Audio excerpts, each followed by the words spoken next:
Dans une homélie délivrée à la Casa Santa Marta le mercredi 8 avril, le pape François, fidèle à lui-même, a indiqué qu'il ne sait pas si Judas, l'apôtre qui trahit Jésus, était en enfer.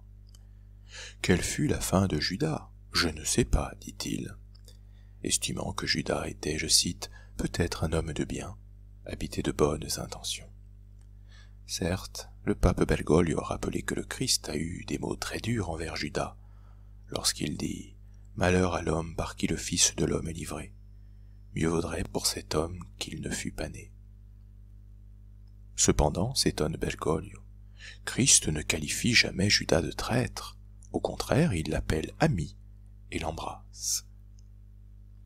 Il y aurait donc un mystère de Judas, traître, non repentant, mais ami de Jésus.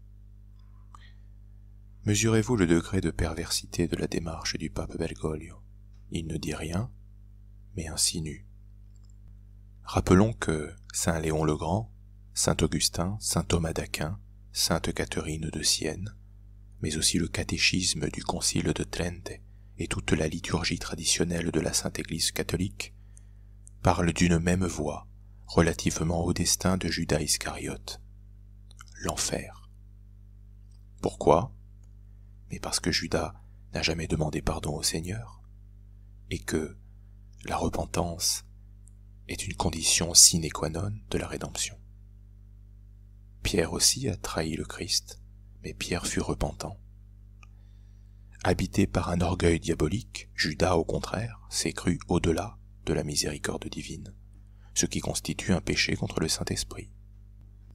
Par conséquent, ce que veut vous amener à penser le pape François, c'est qu'un traître à Dieu, non repentant, pourrait être l'ami de Dieu et destiné à la béatitude éternelle. Mais qu'attendre d'autre de celui qui nous explique sans ciller qu'un athée est appelé au paradis ?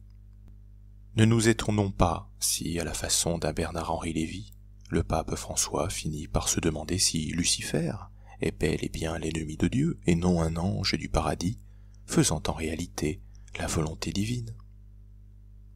In Cristo Regge.